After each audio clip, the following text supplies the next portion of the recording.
हे students, आज हम बात करेंगे स्टडी इन सर्बिया के बारे में। इसकी क्या क्या रिक्वायरमेंट्स हैं, आप यहाँ की यूनिवर्सिटीज में किस तरह से एडमिशन ले सकते हैं और यहाँ की ट्यूशन फी कहाँ तक रेंज करती है। इसके साथ साथ हम इसकी डेडलाइंस और लिविंग कॉस्ट के बारे में भी बात करेंगे। तो आपसे रिक्वेस्ट है कि इस वीडियो के एंड तक जरूर देखिएगा। This is me Anam Jabbar from Serbia. एक साउथ ईस्टर्न यूरोपियन कंट्री है। 7 मिलियन पॉपुलेशन है यहाँ की। बहुत ही छोटा कंट्री है। इसकी ऑफिशियल लैंग्वेज सर्बियन है, लेकिन आपको सर्बियन के अलावा और बहुत डिफरेंट सी लैंग्वेज बोलने वाले लोग भी मिलेंगे। इसके बॉर्डर्स में रुमेनिया, हंगरी, बोस्निया और क्रोएशिया जैसी कंट्रीज शामिल हैं। बेलग्रेड सर्बियन का कैपिटल है और यहाँ पे सर्बियन दिनार करेंसी यूज होती है। मेटल्स, फर्नीचर, फार्मास्यूटिकल्स और शुगर के एक्सपोर्ट करता है सर्बिया। बहुत ही अफोर्डेबल कंट्री है। यहाँ की ट्यूशन फी भी बहुत ही अफोर्डेबल है। ये अपने पुराने आर्किटेक्चर और हिस्ट्री की वजह से काफी फेमस है।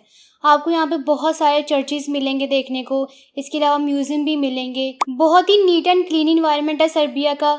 यहाँ के लोग बहुत ही लविंग होते हैं। अगर हम एजुकेशन वाइज बात करें तो यहाँ पे आपको हाई क्वालिटी ऑफ एजुकेशन मिलती है। ट्यूशन फी भी यहाँ की बहुत ही अफोर्डेबल है। आप मिनिमम रिक्वायरमेंट के साथ यहाँ के यूनिवर्सिटीज में एडमिशन ले सकते हैं। प्रोग्राम्स की बात करें तो यहाँ पे बैचलर्स 3 से 4 साल का है, मास्टर्स यहाँ से 1 से 2 साल का है और पीएचडी यहाँ पे 3 साल तक रेंज कर सकती है। यहाँ पे आपको one of the best universities मिलती हैं, जिनमें आपको इंग्लिश टॉट प्रोग्राम भी मिल जाते हैं। University of Nis, university of Belgrade, university of Novi Sad और बहुत सारी यूनिवर्सिटी यहाँ पे आपको मिलती हैं, जिसमें आपको हाई क्वालिटी ऑफ एजुकेशन दी जाती है। हाई क्वालिटी ऑफ एजुकेशन के साथ साथ यहाँ पे आपको रिसर्च की भी बहुत सारी अपॉर्चुनिटीज मिलती है। इंटरनेशनल स्टूडेंट्स यहाँ की पब्लिक यूनिवर्सिटी में भी एडमिशन ले सकते हैं, जहाँ पे आपको इंग्लिश टॉट प्रोग्राम भी मिलेंगे। रिक्वायरमेंट्स की बात करें तो यहाँ पे आपको आर्ट्स रिक्वायर्ड होता है, जो कि 6 बैंड से लेके 6.5 बैंड्स तक है। इसके अलावा आपको मिनिमम ग्रेड्स चाहिए होते हैं किसी भी यूनिवर्सिटी में एडमिशन लेने के लिए। इसके साथ साथ स्टूडेंट्स को डिफरेंट टाइप्स की स्कॉलरशिप दी जाती है। ये स्कॉलरशिप आपकी ट्यूशन फी को, अकोमोडेशन को और ट्रांसपोर्टेशन को कवर करती है।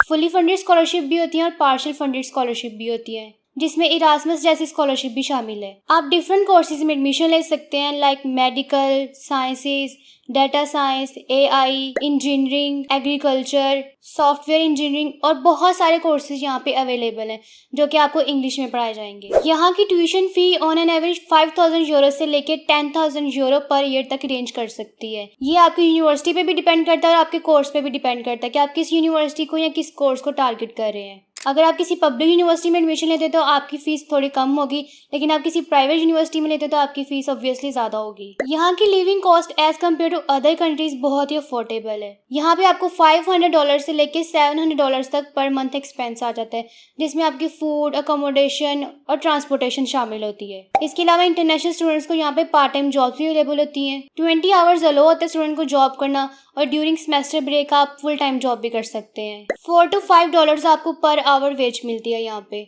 जिससे स्टूडेंट्स इजीली अर्न करके अपने लिविंग एक्सपेंस को अफोर्ड कर लेते हैं। अगर हम यहाँ की पीआर की बात करें तो आपकी स्टडीज कंप्लीट होने के 5 साल बाद आपको पीआर मिल जाती है। आपने इन 5 सालों में 2.5 साल तक अनइंटरप्ट वहाँ पे स्टे करना होता है और जैसे ही आपके 8 साल कंप्लीट हो जाते हैं आप सिटीजनशिप के लिए भी अप्लाई कर सकते हैं। पीआर के बाद आपके पास बहुत सारी अपॉर्चुनिटीज मौजूद होती हैं।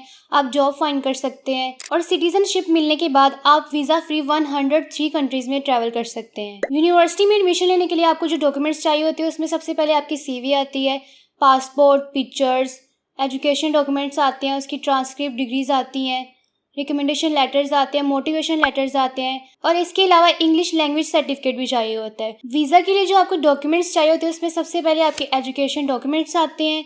इसके अलावा आपने हेल्थ इंश्योरेंस शो करवानी होती है, प्रूफ ऑफ अकोमोडेशन, अगर आपने यूनिवर्सिटी को कोई फीस सबमिट करवाई तो उसकी आपने रिसिप्ट साथ अटैच करनी है। इसके अलावा आपने बैंक स्टेटमेंट भी शो करवानी होती है, जो कि 1,500 यूरो से लेकर 2,000 यूरो तक हो सकती है। आपकी ये बैंक स्टेटमेंट 3 से 6 मंथ्स पुरानी होनी चाहिए। अगर हम डेडलाइन की बात करें तो मोस्टली यूनिवर्सिटी की जो एप्लीकेशन की डेडलाइन है वो अक्टूबर को एंड हो रही है, तो अगर आप अप्लाई करना चाहते हैं तो आप अप्लाई कर सकते हैं।